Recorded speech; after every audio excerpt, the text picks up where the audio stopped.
now. I guess I'll kick it off here. Oh. You want to go, Karen? Go. Oh, go ahead, Chris. All right. There's always that awkward silence. Start now. Yeah, Chris Downs here in the Houston, Texas market. Been doing real estate pretty actively. I mean, I got started in college back in 2005, but very actively since 2011. Got licensed in 2014. Officially full-time, like all in 2015.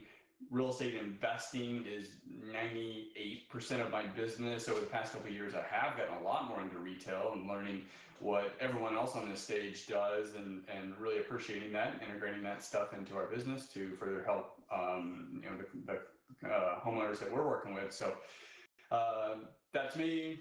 Joined EXP in 2018. Absolutely love it. And yeah. Awesome. Karen, you want to go? Sure. Hi, my name is Karen Vomero, and I am from the Tampa Bay, Florida area. I've been in real estate since 1997. I've been a licensed broker since 2000. And I pretty much, I'm definitely residential. My business is mainly relational referrals, and just excited to be here. And I've been with EXP since 2018 also. I was with Remax for 17 years prior to that. And Coldwell Banker is where I started. Awesome. Thanks, Karen. Sarah? Good morning. My name is Sarah Gibson. I live in Paducah, Kentucky, which is about 3 hours southeast of St. Louis, about 3 hours southwest of Louisville, and about 2 hours north of Nashville. So it's a small market. I've been an agent since 2010, and I've been with EXP, and actually today is my anniversary date. Nice. Awesome. 1 year anniversary? 1 year. Nice. Mine's November 1st, so I'm right behind you. So I think, I as a team leader and agent, I focus, a lot of my energies and efforts on leading a team on production. I think probably most of the audience is here because they want to learn from people producing at a higher level, or if, just learn from other industry leaders. That's what I'm always trying to do, is learn and get better every day. So in terms of, what you guys do on a daily basis, is there a priority every day that you feel like stands out, that helps you achieve at the level you achieve? Is there anything you do every day consistently that somebody in the audience might take away and say, aha, like that's something I'm missing? Just in terms of your calendar, your routine, whatever that may be, if anybody wants to share kind of what your ideal day looks like. For me, personal branding, I mean, I've done a lot of direct marketing over the years, to the tune of, like, back 2018, I was spending 30 grand a month on just direct mail.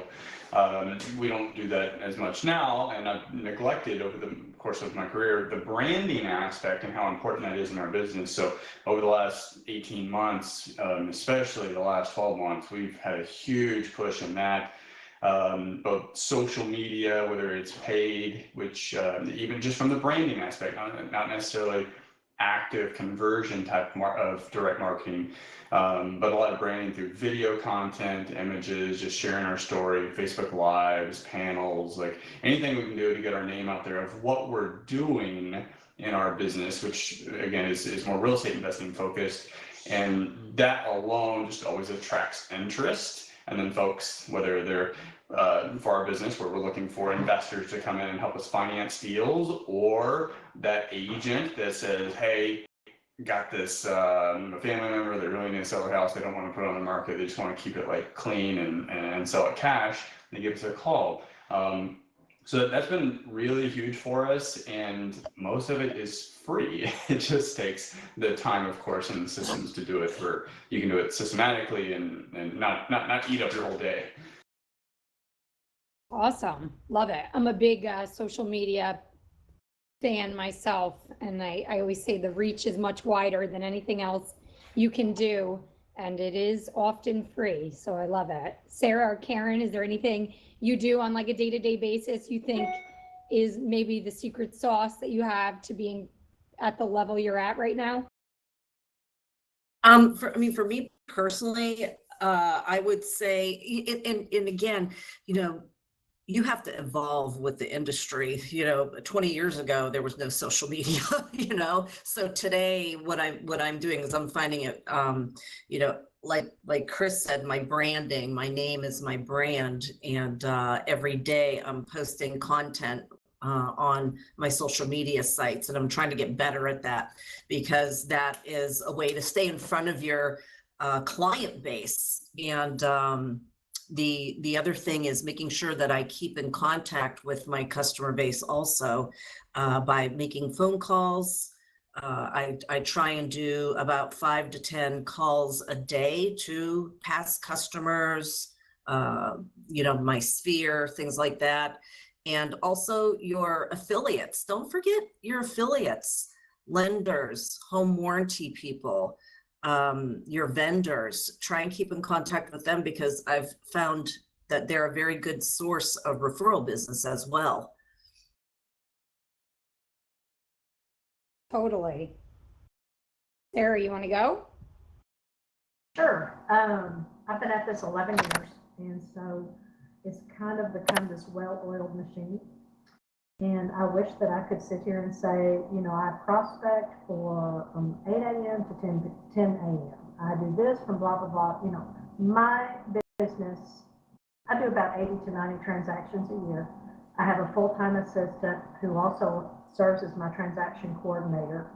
And then I have my daughter, who is newly licensed, that handles a lot of database management, little gopher running, things of that nature. So I'm fortunate in that I can afford to have 2 people helping me. I totally agree that social media, staying in front of our database through social media, is very helpful. It helps keep you top of mind. As far as advertising, I don't do a tremendous amount of advertising. I do believe in direct mail. And what that looks like for our business is that anytime we get a listing, we're going to do a mailing to a certain number of the neighbors. When we get it under contract, we're going to do a second mailing. And then when we sell it, we're going to do a third mailing. So they're actually getting something about what's happening in their neighborhood that's also marketing my services. As far as something that I do regularly, I try to start my day with some quiet time. I have a devotional that I read every morning that helps me to get my mind into a mind of how can I help somebody today? Who needs my help today? And that is probably my one non-negotiable. Does that help? Totally. I love it. Yeah. So speaking of personal branding and getting in front of people and consistently staying in front of them, I think, as the industry shifts and as, real estate in general changes, I think it's more important than ever that every agent identifies themselves as their own personal brand. I'm huge on that. Seems like you guys also are. In terms of lead generation, which I think everybody in the audience, including all of us on the panel, it is top of mind always on generating leads for ourselves, for our teammates, any agents underneath us. What is your number one or a couple of sources that you feel really passionately about that drive leads for your organization? If you want to just touch on that. Sure. When I joined EXP a year ago, I had no idea the power of KV Core. So every day I am getting leads that I'm not paying for in my email. And most of these leads are coming from social media posts that are driving people to my website. Then they get on the website and they start searching. So that's, if you're not taking advantage of your KV Core, you need to make that a priority to learn how to take advantage of that. That's a fabulous tool for all of us. My second way that I get business is off of listings. So I try to close, a couple of transactions per listing. So when I get those sign calls, I've developed a way to speak to those buyers, figure out who I can help and who I can put into another home. So taking advantage of that phone-to-phone conversation with a potential buyer calling on a listing. That's the second way. The third way that I get listings is referrals.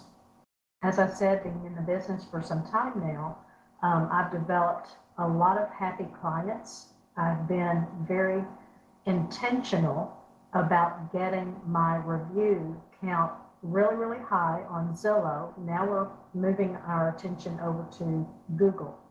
So what that means is not only are my past clients leaving those reviews, but when I'm in a listing appointment, I will casually mention, here, check out my reviews on Zillow. I'll have that in my pre-listing package that I submit. And then the kind of a byproduct of the Zillow reviews and the Google reviews, I've had several agents reach out to me that I don't have a relationship, that they're looking for a buyer in this area. And when they go do a search and they read my reviews, they'll call me and they'll say, hey, you sound like the kind of person that I want my buyer or my seller to work with. Would you be interested in a referral? Of course, I'd love to have a referral.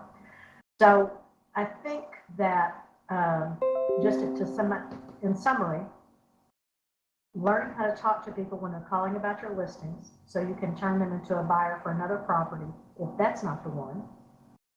Taking advantage of happy clients, asking them to leave reviews, using that as social media content to further promote myself, and the KV Core. I'm telling you guys, if you're not using KV Core, you are missing the boat.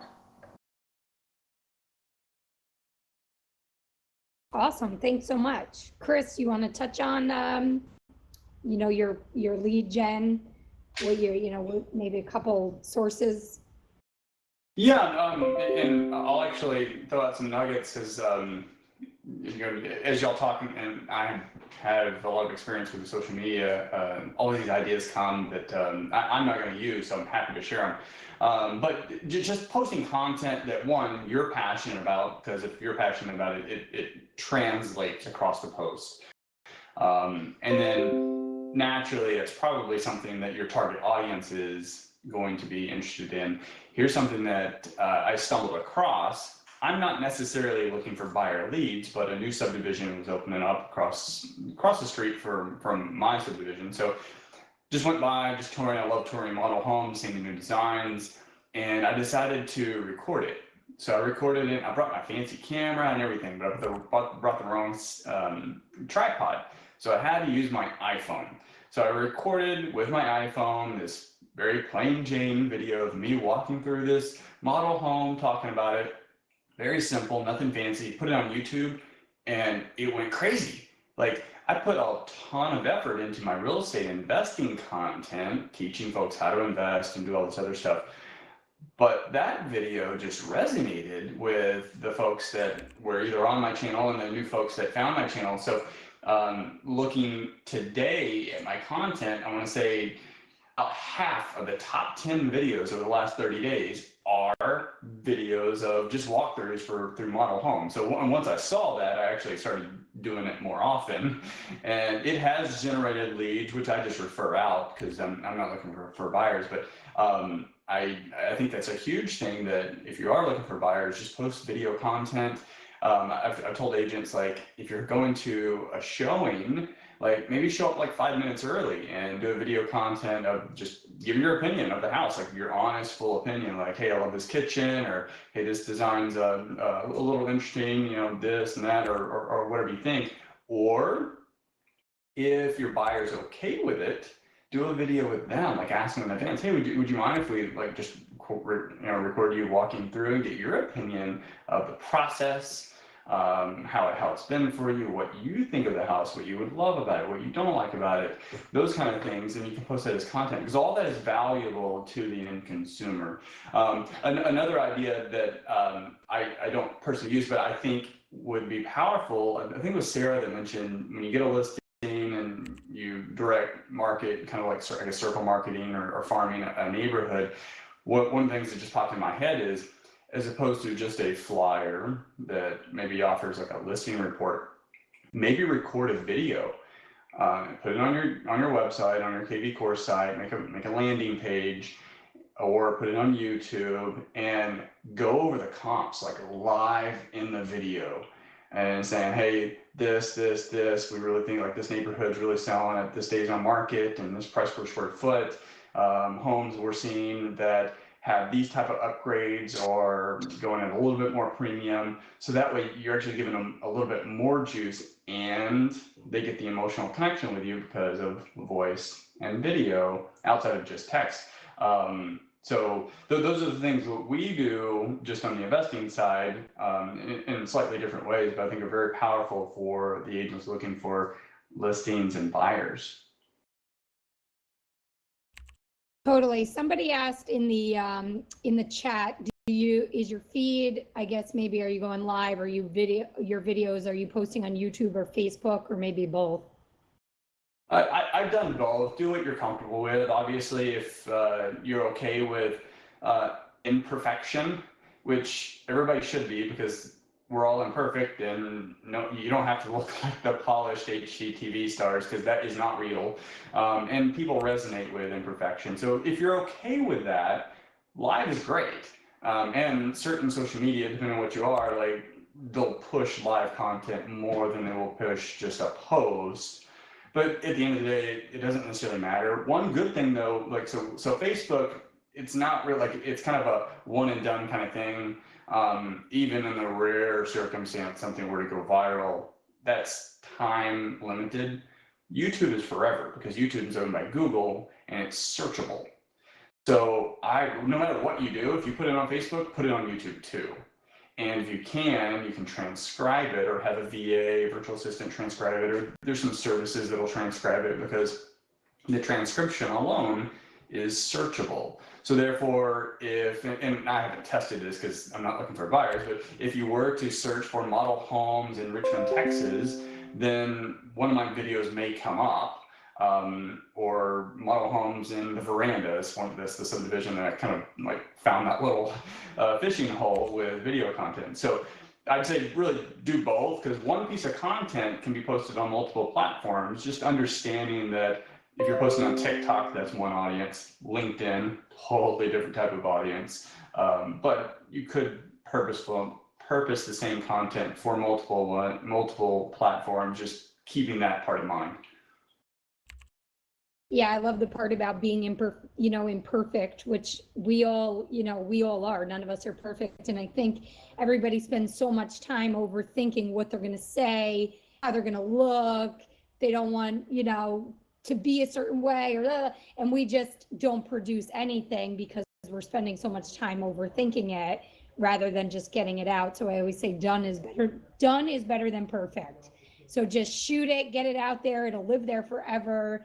Like you said, YouTube is the #2 search engine next to Google. So the amount of reach it gets is totally huge. Yeah, post something today, get out there, make yourself uncomfortable, and just put it out there. And just one quick like extra to that. So not everyone wants to be on video, and that's understandable. So if you don't want to personally be on video, just record yourself walking through the home or do audio. Like you could, I guess, make a podcast or do like some video and just have the audio in the background, or blog. So you could blog. Good. Not everybody has to do video. Yeah, totally. Pictures, a lot of people are comfortable maybe blogging, whatever it is, but it's all valuable. Karen, did you want to touch on anything? Oh, Sarah. As far as the production, like how do you get your leads? Was that I guess that was your question? It started there, and then it sort of morphed. But yeah, is there any particular lead source that is valuable to you? Yeah, I mean, honestly, like Chris had mentioned, I think YouTube is in Google are the way to go. I agree that, with Facebook, TikTok, Instagram, you don't know who your audience is. You're kind of, you're limited, and the content, really doesn't stay there forever. But right before COVID, I had a business partner. We started a YouTube channel, and we got it up to over 1,000 subscribers in less than 6 months. And it was very, it's time consuming, but we were getting a tremendous amount of leads from that YouTube channel. And I agree with Chris also, as far as repurposing the content, you should have it transcribed. I think that's extremely important to do. I haven't used it yet, but there is a program, it's called searchy.io. That I know that someone else that I know is using it, and that's supposed to be a good source to transcribe the content. But I think video is the way to go for the future as far as lead generation. Me, myself, I have a specific farm area, like a geographical farm. And like Chris was saying, what I would do is I would do a overview and record it from my computer of the market and what it's doing, what has sold, and I would do that on a monthly basis and then post that to the YouTube channel. Then, because I have such a small geographical niche area that I really list in, I'm really a heavy listing agent. I send out that YouTube link on my postcards when I do a just listed, hey, subscribe here to, for monthly updates. And then also, I think it's important, to just have your clients in your database and follow up with them. Again, being more relational, for me, it's very important to follow up with people, keep in contact with them. And nowadays, it's just so many, a lot of ways to do that, between the print media, maybe some Facebook advertising, marketing, and the YouTube channels, things like that. Nice. I love it. So we all, I think probably at the level of our business, have a pretty decent sphere of influence, past clients. Do you guys, love on your people? Is there anything you do to keep in touch and stay in front of your past clients and sphere? I know we use a system called Client Giant. It sends quarterly gifts to anybody we buy and sell with. Really awesome, $99 a year sort of service. How are you guys keeping in front of your clients? For me, I haven't. So like if you're flipping houses, which has been my main business over the years, there's no lifetime customer or value of a customer. It's kind of a one and done transaction. But what I did do for our investors, like the folks that were actually financing a project, yeah, we absolutely every year we'd send them, usually around Christmas time, we send them a pretty nice gift. So you absolutely should be doing that, sending your clients gifts or some type of thing, a trinket of value, something nice. But for us, it's mainly just been focusing on the private lenders. Yeah, I think for me, as far as I like to give value to my customers. I think most of my past clients in Sphere know that they can call me anytime if they, as far as being a resource. I try and be a resource for them, whether it's a referral or, how do I, can you help me do this, or how should I do that? I had one client that needed a CPA, and I try and network and make sure that I'm aligned with professionals that I trust and that I know, so that if someone does come to me, one of my past customers or Sphere or friends, they know that I'm a trusted resource. And that's what I try and be. I try and be that trusted resource, because it's hard out there when you're trying to get a referral these days. Yeah, there's a lot of agents. I think there's more agents in the country right now than ever. More agents and homes on the market.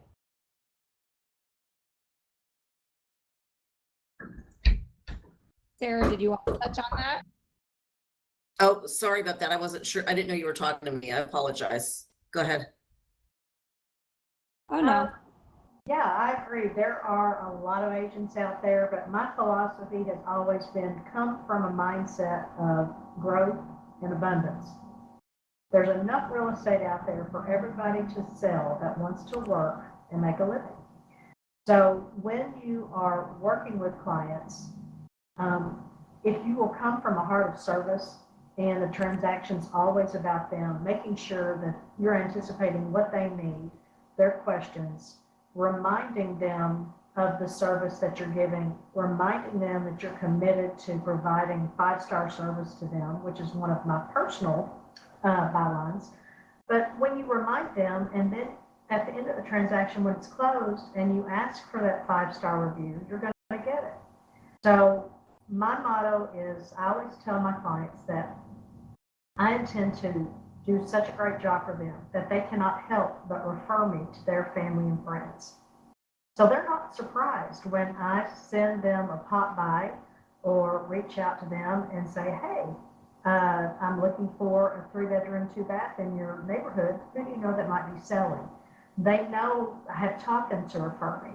So sometimes we think people know how this business works, but so often they really don't. Does that help, Lindsay? Does that answer your question? Yeah, definitely. I love that. Come from, growth mindset and a place of contribution. I built my business with the same thought process. If you give and just come from a place of contribution without expectations, I think that's how you'll grow. And certainly there's plenty of business to go around. I think you're right with that.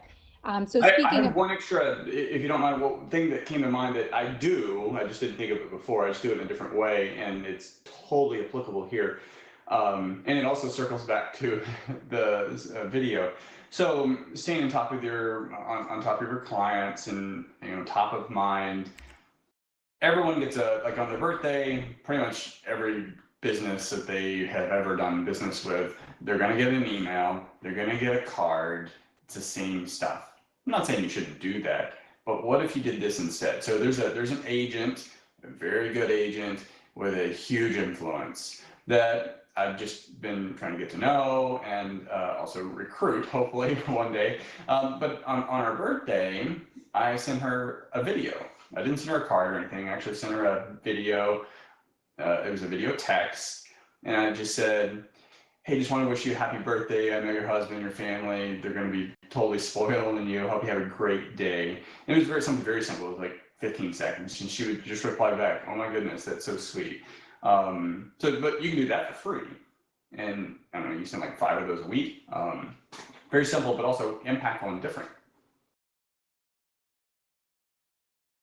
I love that. Yeah, if you check your birthday on Facebook, friends that have birthdays, if you just shoot them a quick little video text like that or messenger, they're quick, 15 seconds, like you said, Chris, get them out there, and people will be surprised. It's like the little tiny difference that you make in their life. So I love that. So speaking of contribution and giving back, do you guys do anything for agents? Do you give back to agents? Do you help agents in any way? Are you involved in any local board of realtors or anything like that where you're, teaching new agents what to do, how to do it, and learning the ropes of real estate? I'm a past president of our board, and I'm the current voting delegate, and then I serve on some committees at the state level as well. So I do believe that it's very important as agents that they give back to the board that supports them. But as far as helping new agents, when I bring new agents on, we have tried, and we are still working through a system that is duplicatable. We all want the machine to keep running whether we're involved or not. So Emily had put together a flow chart for us, and we have a reminder that we put together when we're working with new agents that just kind of takes them step by step through the process of onboarding with EXP, but more importantly, about getting your business off the ground. So most of my new agents, their first task is creating a list of sphere of influence. Just make a big list, keep adding to it, work over, a course of a few days. And then, depending upon their schedule, I recommend that they send out a minimum of 10 letters the first week, telling their sphere that they are in business. The next week, they're going to send out a second 10 or 20, however many is on their list, and they're going to call the first ones that got the letter.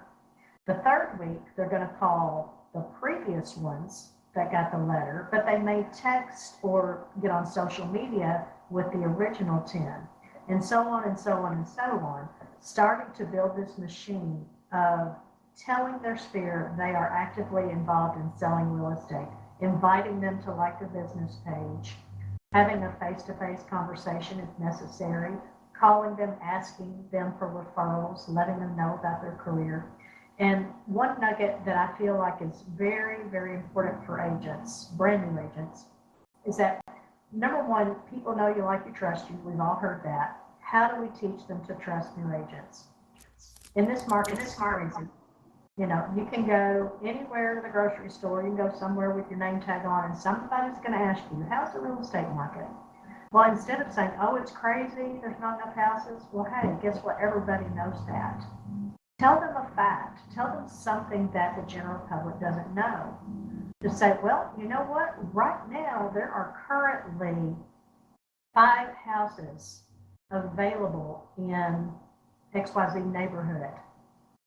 Or what we're seeing today is that maybe multiple offers have cooled off a little bit, but we are so starving in our inventory for 3-bedroom, 2-bath ranch homes. Who do you know that might have a home like that that's looking to sell? So when you turn it into a specific, maybe a statistic, something relevant that you can turn around and repurpose that as an ask for business, then they start to believe, yeah, you really are selling real estate. So new agents really need to find somebody that they can hitch their wagon to that's going the same direction they want to go. I'm a strong believer in scripts. I don't do scripts verbatim. I think that everybody ought to take that script, turn it into their own words. Learn a few key phrases. As a new agent, you get a phone call, somebody calls you from Zillow or from wherever, and they want to see a house. First thing that we should say is, great. So have you been working with an agent? And if you know they've been working with an agent, then you say, you know what? If you're happy with that agent, you really need to call them and let them show you the house. If they're not, the next thing might be, great, I'd love to show you that house. Let me ask you a few questions. Number one, are you paying cash or will you be getting a loan? And at that point, you can start to break that conversation down and figure out if you need to send them to a lender, or if they're not pre-approved, how you can get them pre-approved, and so on and so forth. So new agents really need to get with their mentor or an agent close to them. I'd be happy to put my phone number out there and give anybody any kind of help that I can possibly give them. But the first thing the new agents need to know is how to talk to people and get it out there that they are available and open for business. I love that. How many new agents are in the audience? Just throw it in the chat. Just curious to know.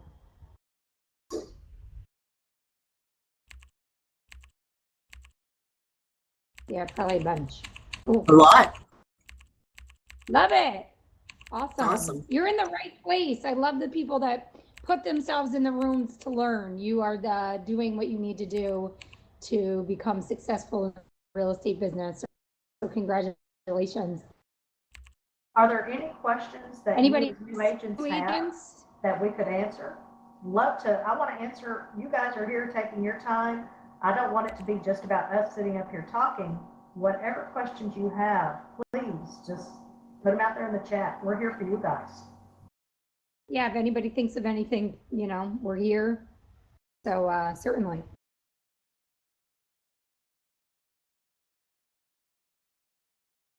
One of my favorite books that it's not really required reading, but I kind of call it required reading. If you've never read Dale Carnegie's book, How to Win Friends and Influence People, you need to. It's so helpful in all areas of life, but especially in sales. And what I have found is that if you will become a better listener than a better talker, that will take you a long ways down the road. So that's one of my favorite books to recommend to new agents. I second that book. I read that in college, and I mean, that's a book just about relationships, which very well translates to our industry. But I second that. If I was going to throw another, if we're talking book recommendations, Never Split the Difference. Highly, highly recommend that. That's a book on negotiation. That's not theory. It's hard fact, and it's written by a former FBI hostage negotiator that was basically in charge of half the world of hostage negotiations. And in that situation, you have to win. And I've used that and saved clients and myself in transactions a lot of money. But highly recommend that book too. There's someone in the chat mentioned mentorship from a real estate agent side. You know, I've never had mentorship, but from the investor side, I actually wish I did that much sooner. Getting started, I did go through like a weekend boot camp thing, and that proved to be very helpful. But ultimately, I mean, you can get a mentor if you're new, and with EXP, you get one anyway. But if you wanted to join a team, I think that's one of the best things agents can do, because yes, there is a higher split, but the learning curve that you're going to get, basically getting to follow someone, kind of like an apprentice, following someone in the business that's very successful, and focus on just one or two aspects of the business as opposed to focusing on everything all at once, is I think that's game changing, and it can leapfrog your progress from maybe a 3-year learning period or a 5-year learning period, maybe shorten that down to 12 months or 18 months and you go off on your own. So I really, really encourage mentorships and coaches. Be careful with who you choose. Get referrals and recommendations, and you know, maybe interview a few different ones if you want to go that route, or a team leader if you want to go down that route. But I have been in many masterminds, and I'm not in any paid masterminds currently. I'm just kind of network with my sphere, but we'll probably end up joining another one in next year. Yeah, I agree with the I think getting a mentor is definitely a must, as if you're newer in the business. When I first got in the business, I had just relocated to the Florida area. I didn't really know anyone. I was transitioning from, you know, a insurance industry into commission, you know, real estate. So it was a little scary, but I got a mentor, and that's how I ended up developing my farm area. And I think shadowing, like Chris mentioned, shadowing, absolutely shadow someone. If anyone calls me and says they want to shadow me for a day, I'm like, yeah, absolutely. You know, hang out with me for the day, because that's, you really can understand the process. And as far as like giving back to the community or giving back to the realtors, what we do here locally, once a month, we'll have we'll do an Eventbrite, and it'll be training. Like, for example, here in Florida, our contracts are going to be changing soon. Now, granted, you have great training here with the world and everything like that. And our staff is fantastic, but I think some people just like to meet in person. Well, we have an attorney that's going to come and train everyone on the, you know, on the new contracts. And then maybe another time we'll have someone come in and show us how to lead generate on Facebook. So I think giving back that way is important. You know, it's time consuming, but it's rewarding also. But I definitely think mentor. Someone had mentioned in the chat, should you get a mentor that's out of your area? I don't think, I mean, unless you need that mentor to train you on and help you with your contracts and things like that, I think getting a mentor out of the area is fine. I don't think it has to be, you know, I don't think it has to be anything that, you know, that they have to be there with you, unless it's specific to your state. And let's see, the next training we're doing, actually the one that we're doing is October 13th, that someone had mentioned. So sorry, I guess you're coming in on October 18th. Yeah, our next in-person meeting is on the 13th, sorry. Hey, someone said in the chat, what's the average level of production for a new agent? Here's why I don't like that question. It limits your success just on someone else. Now, I get the concept. You're kind of maybe wondering, hey, what's achievable? But it's probably safe to say no one in here wants to be average. There's an agent on my team that, not my production team, revenue share team. So he's an agent that joined EXP and he has a full-time job. He hit Icon. Like hitting Icon as a full-time real estate agent isn't the easiest thing to do. He hit it working a full-time job. Like that's just amazing. And I've heard other agents that have hit it their first or second year in the business. I've got another agent on the team where he joined and his second year in the business, which when he was part-time, he ended up hitting Icon and he hit it the third time. So just be careful with that type of question. Maybe a better question is, what can you do to have the best year possible your first year?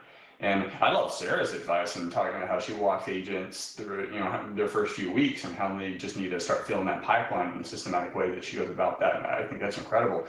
But yeah, just you don't want to be average. Yeah, I think definitely stepping out of their comfort zone because they're so unsure. They just don't know what they don't know. So success leaves clues. Everybody's heard that. Go to my website, welcomehomepaducah.com. Follow me on Facebook, my Instagram. Do what other successful agents are doing. A couple of people asked about coaches. When I started in the business 10 years ago, it was 2010 and the market was in the toilet. And I didn't know that I thought, am I doing okay? It turns out I was doing really, really well, but I didn't know it. So I had another agent that just kind of said, hey, look, you're right on track. So I think having a mentor, whether it's a mentor in the EXP program, or maybe it's just another agent, or maybe it's a coach that you hire that will help you learn what you need to learn. So I was in the business for about 3 years before I hired my coach, and I was with them up until this year. And I finally told her, I said, you know what, I think I'm ready to fly the nest and invest that money in other areas of my business. But it was huge. Another thing that I did that probably made the biggest difference in my business, and we're talking, I literally doubled my sales from 2013 to 2014. The first thing I did was I left a Century 21 franchise where my name was just on a little bitty rider, and then I went to an independent where my number was the only number on the sign. When that happened, I was able to double end more of my sales, which is perfectly legal in Kentucky. The second thing that I did the last quarter of 2013, and you probably have heard this, everybody says your first quarter is determined by your last quarter, and that's very true. I went to this class and we made a commitment to contact 100 people a week. Now, contact couldn't be just leaving a message. You actually had to talk to them. There were weeks that I didn't make 100 phone calls or make 100 connections, but I made enough connections and put myself out there, out of my comfort zone, going to people with a heart of service. I'm calling this person because they don't know it, but they need my help, or they know somebody else that needs my help. And when it became about them and not about me, I was able to pick that phone up, reach out to those people. When I did that, I think it was 5 weeks we did that, I literally went from 3.4 million in sales to 7.4 million in sales the next year. And from that year on, the trajectory of my business skyrocketed. This year, I'm on track to do 20 million in sales. People, if you will get out of your comfort zone, pick a plan of action, pick a process, and implement it, you can do exactly like I did. Man, Sarah's got me motivated. Yeah, right. That's Hey, amazing. a question there on, what to ask a coach. I guess it's a prospect, you're prospecting coaches. I mean, I think referrals are always good. Folks that have been through it recently that you can reach out to. But maybe more so, I'd focus on the questions they ask you, because if it's purely they're going to get you from X to Y, or like so many transactions, so many sales, or whatever, like without ever knowing your goals, like if they're focused on you and what your goals are and what your objectives, because not everyone wants to go out and sell 5 million or be the Ricky Kruth where you do 100 houses a year, like as a solo agent. A lot of people don't want to do that. But coaches that are really good should start getting to know you and your goals, and they can work around that with their experience. But I think a good question is, what's some of the reasons why I wouldn't a student should not choose you as a coach? You're trying to figure out, are they willing to accept anyone, or are there actually some reasons why they would reject a client? And people ask me that with EXP, hey, what are some reasons why EXP is not a good fit? And I'll tell them straight up, like, if you're not going to sell houses, if you're not going to recruit, and you don't plan on doing that anytime in the near future, like, just go to some flat fee shop that costs $200 a year, if that's what you want to do. But if you are going to sell houses, if you want to build a revenue share team, then there's a lot of opportunity here. I love that. Yeah, I mean, we're obviously all here to produce, right? I think that's part of the reason we got a real estate license, but not everybody thinks that way. But I agree, EXP is a place for people that want to level up and, grow their level of production. That's why I came over. It's really proximity is power, right? So there's a lot of serious players in our business here, and they're all willing to contribute at such a high level, and that's helped us catapult our business forward over the last 12 months. We doubled in agent count, we doubled in production. So if there's not a mentor in your market, definitely reach out to people within the organization. They are all willing to give at such a high level. It's really a special part of what makes EXP so great, in my opinion.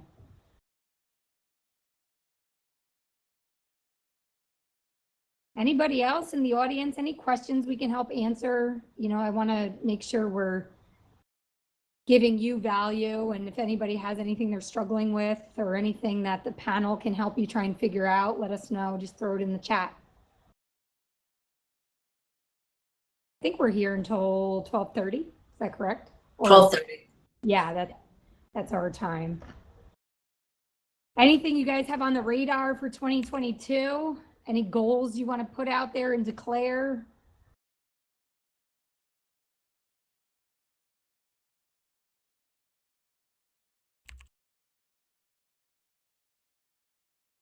What else, guys, my panelists? What else can we give? Any challenges Let's talk that you guys about podcast. Okay, let's do it. Yeah. Awesome. I love a good podcast, and one of my favorites is Real Estate Coaching Radio, Tim and Julie Harris. And in full disclosure, Julie was my coach for many, many years, and they are so knowledgeable. In fact, I did type their book title in the chat, Harris Rules. I give that book to all of my brand new agents. It's basically how to run a real estate business. So that's one of my favorite podcasts. I also like Lewis Howes' School of Greatness. Get all kinds of great information there. Let's see, Ninja Selling. That's a good one. Bigger Pockets. The Tom Ferry Show. Tom's got some great marketing information. Those are just a few of the ones that I really like.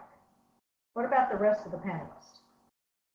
Yeah, I love the Ninja Selling. As a matter of fact, I just read it again on vacation. That's how sick I am. But it was so good. It's really good. If you guys haven't read Ninja Selling, I just think it's awesome. We actually, one of my one of my team members actually started a podcast, or not a podcast, excuse me, a workplace group. So she's doing a book club, and then it's called Ninja Selling Mastermind. And every Thursday, agents get on there from all over the US. If you want to join that Facebook group, anyone can join. And it's just really neat because now you're masterminding with other people. I think that's a great source, just being open. And I think that's one of the things I love about EXP is our collaboration. Just that everyone is willing to share all their nuggets with you. So don't be afraid to call people, ask people, pick up the phone, email. If you see someone out there that is successful and you see something in them that you would like your business to be, don't be afraid to pick up the phone. I've had people say that they're afraid to call me. I'm like, me? You're afraid to call me? Really? So just if I would say that one thing, just don't be afraid, don't fear, and, definitely connect. That's actually a good question to ask folks that, like your mentor, like if you go with a mentor or a coach or anyone like that, ask them the podcast that they're listening to, because you want to know like what's the wisdom that they're choosing to put into their ears. For me, it's almost all real estate investing focused, but one that's just general, the Gary V audio experience. Big social media guy. He talks about all kinds of stuff, but there's a lot of social media and just mindset type stuff. Sometimes I'll listen to Tony Robbins, and then lately the Jake and Geno's. They're on multifamily, and that's the direction our business is moving. Beyond that, I host a podcast too, but love podcasting. What's your podcast, Chris, so we could listen? Yeah. And if anyone wants to be on the show, Real Estate Hacking Live, we do it once a month, first Tuesday of the month, live streamed, but it's also put on the YouTube channel for in perpetuity viewing. And topics range from retail. So I think last month, I think it was like, how do you build a team? How do you build a production team? And we've done like what's actually a good question relating to some of the questions in the chat was, how can a new agent have the best first year? That was a question. And then we'll have other questions, investing focus, like how do you, like the upcoming one, how can you get your first real estate investment deal? So, and we'll usually have a panel, 5 or 6 folks, real quick 10-minute bits, and it's fun, fast paced. Yeah. Sweet, love it. Definitely check you out. Hey, someone had a question that we didn't address, guys. What would you recommend a new agent to get their first listing? And I think for me personally, I think doing, when I was doing the business, I did open houses. When you do open houses and you get to know the neighbors, because a lot of the neighbors come to the open houses, we know that. I think just being there, getting out there, doing open houses, meeting the neighbors. And then if you do have an opportunity to have a listing appointment and you're new, take someone experienced with you.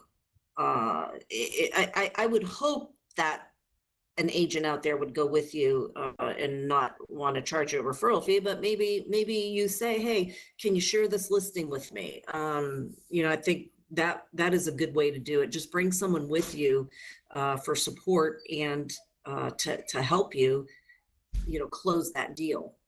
Anyone else?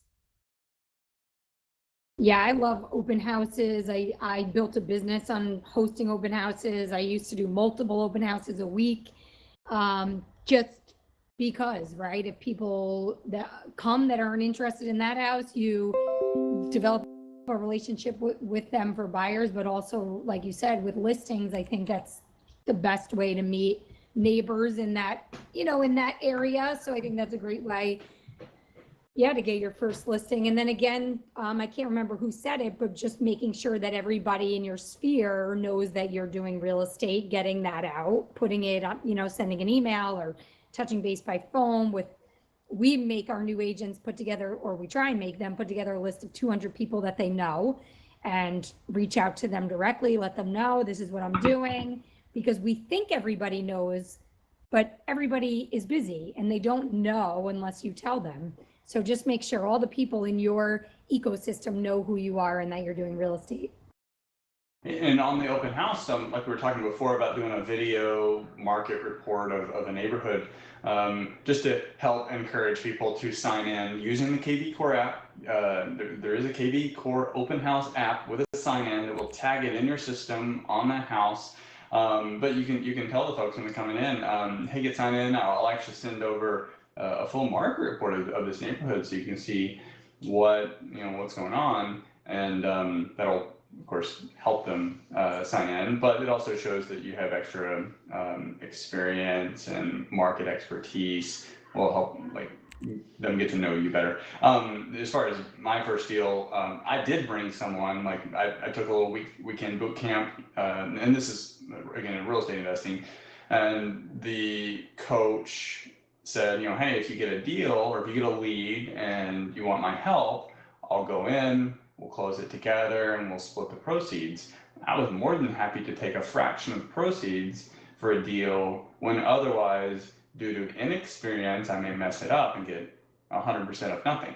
So we ended up doing that, got a good lead, and set up another appointment. He came out there with me, and I was able to watch the entire process unfold, from just conversations to negotiation to paperwork, and then finally in closing.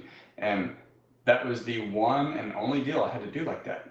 Every other deal was all on my own, or if it would involve someone else, it was someone of my choosing at this point, because now I had the experience. So I think that's a great way to get your first deal. You may not have to do that, but I do think it's a good way.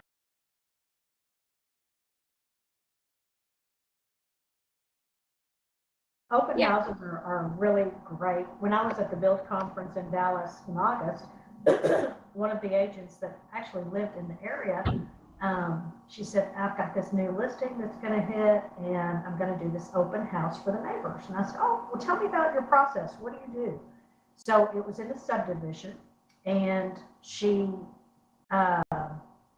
it was in a subdivision, and so she prepared a little invitation for them to come for a private open house, just the neighbors only, and I think she did wine and cheese. So she was preparing for that, but what really I thought was so brave of her, she got up at like 5 a.m. in order to get door knocking invites out so she could make it to the Build conference for the rest of the sessions. So after the fact, we reconnected, and she got 2 listings from door knocking this neighborhood. So definitely do the door knocking with the open house. If the market has time, you can always do a private open house for the neighbors. This market's moving a little quick for open houses, but in a normal market, yes, as a brand new buyer, brand new agent, I have gotten buyer leads and listing leads from sitting other agents' open houses.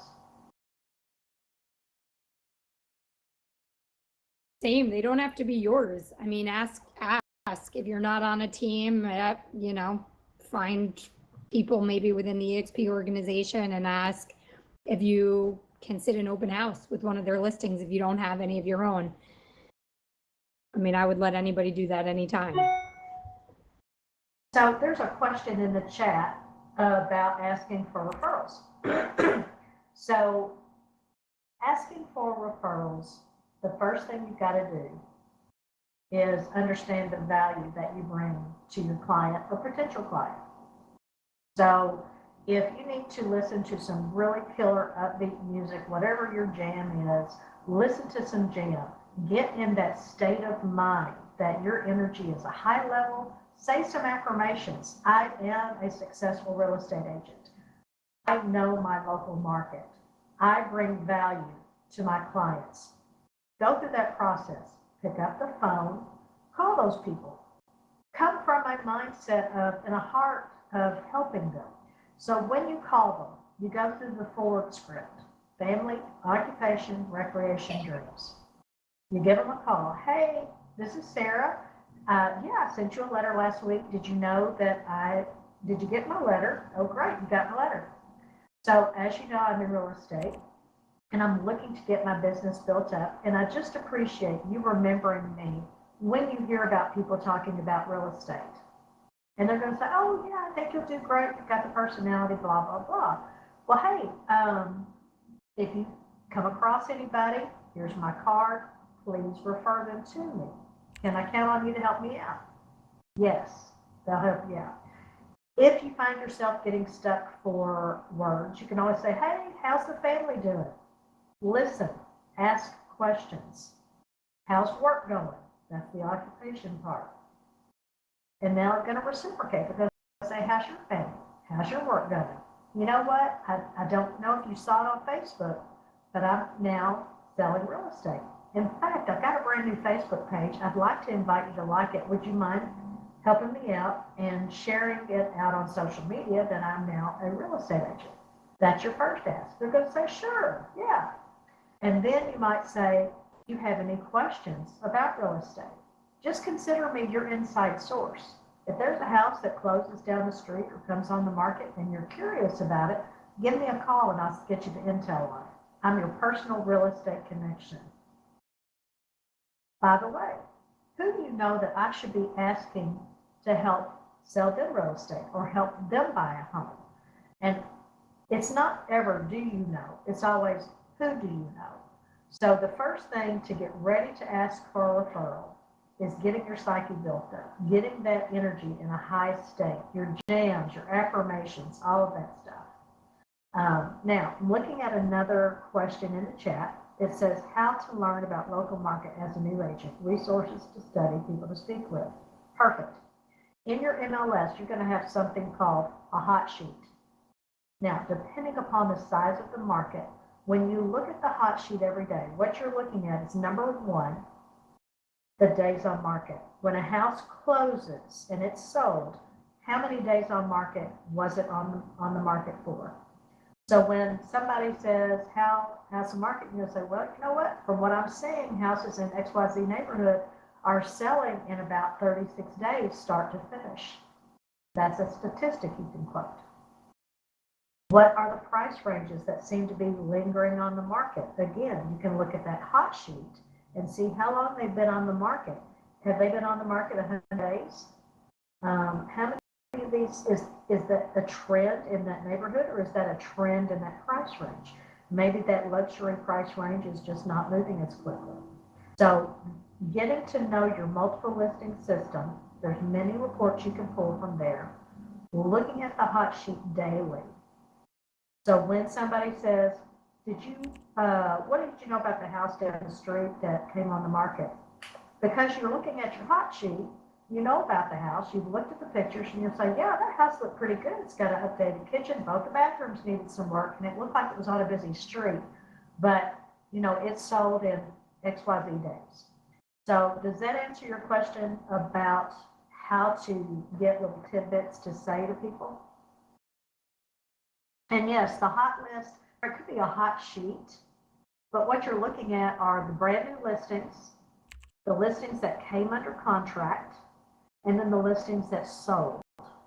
So when I pull up my hot sheet every day, the first thing I do is I go and I'm looking to see what houses went under contract, because there may be some homes that I had a buyer interested in, and if those came under contract, I want to be able to know. Secondly, I look at my new listings. Are there brand new listings that I can match up with a buyer?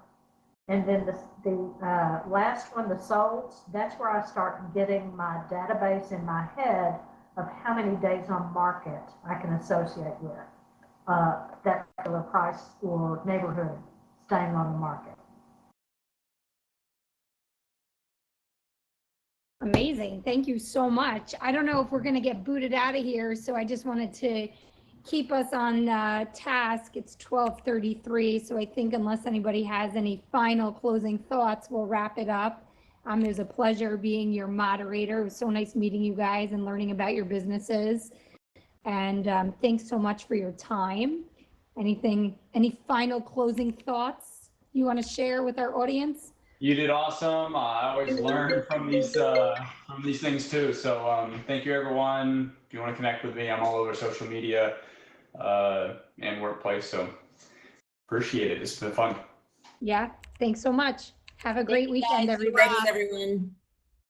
Bye-bye. Bye.